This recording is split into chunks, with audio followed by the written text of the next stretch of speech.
যেদিন যাবি শ্মশান ঘাটে কলঙ্ক কেউ দেবে না,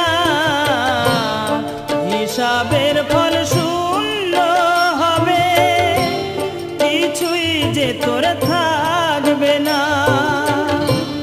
যেদিন যাবি